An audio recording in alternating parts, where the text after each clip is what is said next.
जय हिंद दोस्तों। Good morning and welcome to the current affair show. आज है 25 मई 2021 और आज के सभी महत्वपूर्ण करेंट अफेयर तथा उससे रिलेटेड सभी महत्वपूर्ण फैक्ट को जानने के लिए इस वीडियो को लास्ट तक जरूर देखें। चलिए सबसे पहले आज के हिस्टोरिकल इवेंट के बारे में जानने की कोशिश करते हैं। आज ही के दिन 25 मई 1915 को महात्मा गांधी ने अपने दोस्त और बैरिस्टर जीवनलाल देसाई के बंगलो, जिसका नाम कोचराब बंगलो था, वहाँ अहमदाबाद के नज़दीक था, वहाँ साबरमती आश्रम की स्थापना की, जो उस समय सत्याग्रह आश्रम के नाम से जाना जाता था। तो यदि आप चैनल पर पहली बार आए हैं तो चैनल को सब्सक्राइब कीजिए, वीडियो को लाइक कीजिए और अपने दोस्तों तक ज़रूर शेयर कीजिए और मुझे सपोर्ट कीजिए। और यदि आप इस वीडियो का PDF चाहते हैं तो डिस्क्रिप्शन बॉक्स में इसका लिंक दिया हुआ है, वहाँ से आप डाउनलोड कर सकते हैं। तो चलिए सबसे पहले क्वेश्चन की ओर बढ़ते हैं। हाल ही में किसे चुना गया फिर से FIH का अध्यक्ष? तो इसका correct answer option number C यानी कि नरेंद्र बत्रा हो जाएगा। अब इनके बारे में डिटेल में जानते हैं।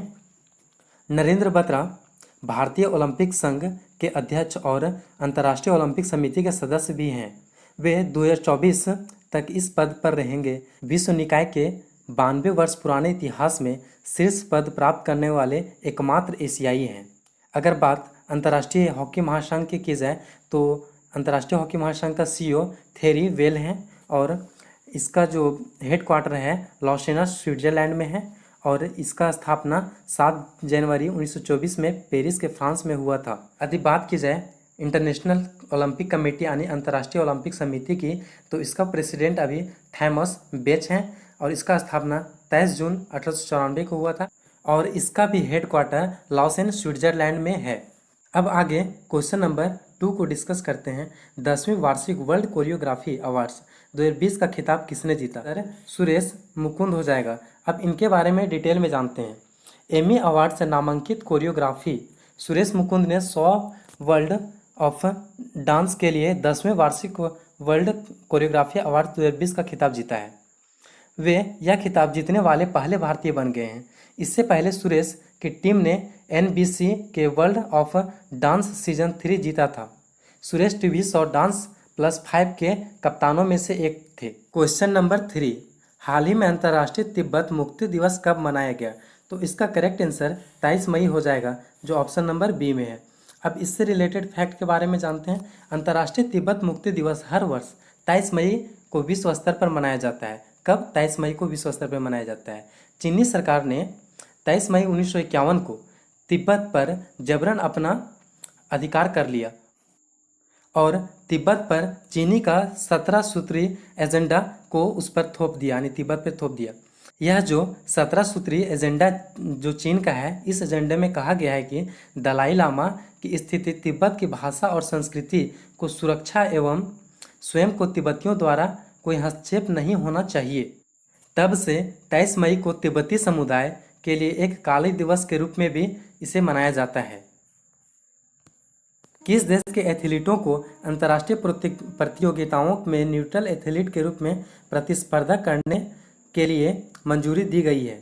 तो इसका correct answer option number B यानी कि रूस हो जाएगा। अब इससे रिलेटेड फैक्ट के बारे में जानते हैं। विश्व एथलेटिक्स के डोपिंग समीक्षा बोर्ड ने 23 रूसियों को अंतर्राष्ट्रीय प्रतियोगिताओं में न्यूट्रल एथलीट के रूप में मंजूरी दी है। रूस के एथलेटिक्स महासंघ रूस AF को 2015 में विश्व डोपिंग रोधी एजेंसी में डोपिंग के लिए निलंबित कर दिया गया था।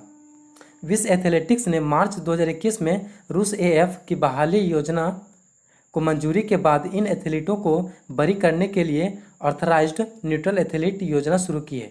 अब बात यहाँ रूस की हो रही, तो रूस का राजधानी मॉस्को है और वहाँ का प्रेसिडेंट व्लादिमीर पुतिन है। और एक यहाँ फैक्ट आया है एंटी डोपिंग एजेंसी। तो वर्ल्ड एंटी डोपिंग एजेंसी का जो स्थापना हुआ था वह डिक पॉन्ड द्वारा किया गया था 10 नवंबर 1999 को और इसका हेड क्वार्टर मॉन्ट्रियल कनाडा में है और अभी प्रेजेंट टाइप में जो प्रेसिडेंट हैं क्रेग रिडी हैं। क्वेश्चन नंबर 5, कौन सा देश US मिसाइल दिशा निर्देश को रद्द करेगा? तो इसका करेक्ट आंसर दक्षिण कोरिया हो जाएगा, जो ऑप्शन नंबर A में है। अब इससे रिलेटेड फैक्ट के बारे में जानते हैं। दक्षिण कोरियाई राष्ट्रपति मून जे इन ने 21 मई 2021 को संयुक्त राज्य अमेरिका के साथ उन दिशा निर्देशों को समाप्त करने की घोषणा की जिनके तहत दक्षिण कोरिया मिसाइलों की सीमा 800 किलोमीटर तक सीमित कर दिया गया है। यह समझौता पहली बार 1979 में हस्ताक्षर किए गए थे और इसे 4 बार संशोधित भी किया गया है। यह समझौता सहयोगी से संबंधित प्रौद्योगिकी हस्तांतरण को सुरक्षित करने के लिए पार्क चुंग ही, जो उस समय दक्षिण कोरिया के सरकार में थे, उनकी पहल के तहत यह समझौता पेश किया गया था। अब बात दक्षिण कोरिया की है तो दक्षिण कोरिया का जो कैपिटल है सियोल है और यहाँ का जो पीएम है यानी प्राइम मिनिस्टर है किम बो क्यूम है और यहाँ का प्रेसिडेंट यानी राष्ट्रपति मून जू इन है। और दक्षिण कोरिया से रिलेटेड एक फैक्ट के बारे में बताते हैं। दक्षिण कोरिया और नॉर्थ कोरिया के बीच जो पैरेलल रेखा है वह 48 डिग्री पैरेलल रेखा है और 49 डिग्री पैरेलल रेखा कनाडा और यूएसए के बीच है। अब आगे क्वेश्चन को डिस्कस करते हैं।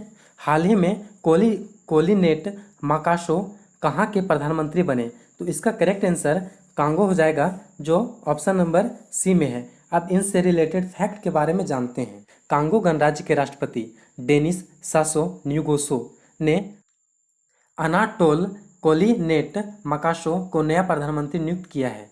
इस नियुक्ति से पहले माकाशो 2015 के इस मध्य अफ्रीकी देश के शिक्षा मंत्री थे। वे 2011 से 2016 तक युवा और नागरिक शिक्षा मंत्री भी रहे। वे 4 मई 2021 को इस्तीफा देने वाले क्लेमेंट मुम्बा का स्थान लेंगे, जो वहां के पूर्व प्रधानमंत्री थे। अब बात यहाँ कोलिनेट माकाशो की हो रही है, तो ये रहे पिक्चर में कोलिनेट माकाशो। अब आगे क्वेश्चन की ओर बढ़ते हैं। SARS-CoV-2 से मुकाबला करने के लिए कौन सा कीटाणु शोधन तकनीक 28 निर्माताओं को हस्तांतरित कर दिया है? तो इसका correct answer option number B यानी कि पराबैंगनी किरणें यानी कि यूवी रे होगा। सबसे पहले इससे रिलेटेड फैक्ट के बारे में डिस्कस करते हैं। यूवी रे एक इलेक्ट्रोमैग्नेटिक रेडिएशन है जिसकी खोज 1801 में German physicist John William Ritter द्वारा किया गया था। अब आगे और डिस्कस करते हैं। CSIR यानी कि केंद्रीय वैज्ञानिक उपकरण संगठन ने SARS-CoV-2 के मुकाबला करने के लिए अपने द्वारा विकसित अल्ट्रावायलेट कीटाणु शोधन तकनीक को 28 निर्माताओं में हस्तांतरित कर दिया है। केंद्रीय वैज्ञानिक उपकरण संगठन ने UVC नामक एयर डक्ट डिसइंफेक्शन सिस्टम विकसित किया है।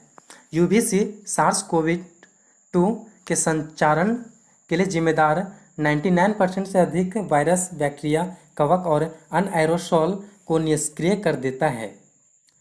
अब आगे लास्ट क्वेश्चन को डिस्कस करते हैं। स्पेन के ला लीगा 2020-21 चैंपियन का ताज किसे पहनाया गया? तो इसका करेक्ट आंसर एटलेटिको मैड्रिड हो जाएगा, जो ऑप्शन नंबर सी है। अब इससे रिलेटेड फैक्ट को डिस्कस करते हैं। स्पेन के इस फुटबॉल टूर्नामेंट में एटलेटिको मैड्रिड जो 86 अंकों के साथ प्रथम स्थान पर रहा और दूसरे स्थान पर रियल मैड्रिड जो 84 अंक प्राप्त किया, दोनों ने 79 पॉइंट के साथ तीसरे स्थान पर रहा। यह एटलेटिको की 11वीं ला लीगा खिताबी जीत है, साथ ही 2013 से 14 के बाद उनकी पहली जीत है। बात की जाए स्पेन की, तो स्पेन की कैपिटल मैड्रिड है और वहाँ करेंसी यूरो चलता है। Thanks for watching this video. यदि आप चैनल पर पहली बार आए हैं तो चैनल को जरूर सब्सक्राइब कीजिए, वीडियो को लाइक कीजिए और शेयर कीजिए और अपने दोस्त तक पहुंचाइए और मुझे सपोर्ट कीजिए। Thank you.